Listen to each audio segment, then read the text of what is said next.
الذي علم بالقلم علم الإنسان ما لم يعلم. صدق الله العظيم.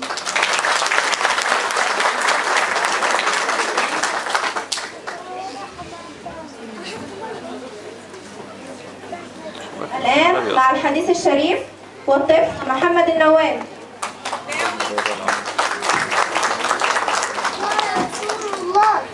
قال رسول الله صلى الله عليه وسلم: بني الإسلام على خمس: شهادة أن لا إله إلا الله وأن محمدا رسول الله، إقام الصلاة، إيتاء الزكاة، وصوم رمضان، وحج البيت لمن استطاع إليه سبيل. صدق رسول الله صلى الله عليه وسلم.